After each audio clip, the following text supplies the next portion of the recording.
commence par un tableau muet devant une maison de la tribu africaine Dogon. Un long prologue silencieux qui ne laisse rien présager de la mise en scène loufoque et rythmée des Nègres version Bob Wilson.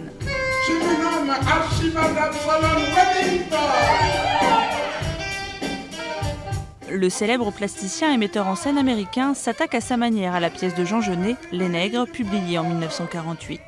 Mêlant chant, danse et comme à son habitude un éclairage très étudié, Robert Wilson n'est pas parti des mots de Genet pour construire son spectacle, mais du silence. Le rythme de la pièce, le travail visuel a autant d'importance que ce qu'on entend. Pour moi, c'est intéressant de voir le travail en termes d'images. Et les images peuvent raconter une histoire, et le texte peut dire une autre histoire, ou la même histoire.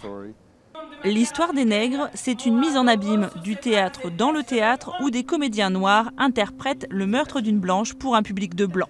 Des blancs censés juger les noirs alors qu'ils sont joués eux-mêmes par des comédiens noirs masqués de blancs. Une manière d'ébranler le public dans ses certitudes et ses préjugés.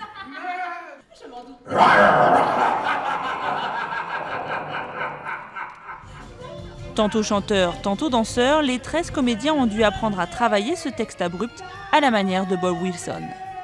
Ce qui était le plus compliqué, c'est qu'en tant qu'acteur, on veut toujours mettre le texte en avant. Et là, avec Bob Wilson, le sens ne va pas forcément se dégager des mots.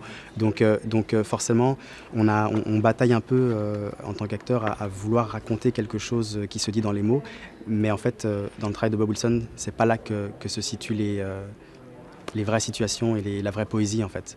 Une poésie qui joue sur les contrastes, la véritable patte de Wilson, que ce soit les niveaux de décor, les niveaux de lumière ou même les personnages, comme avec ceux de Vertu et Village, choisis volontairement pour leur taille différente.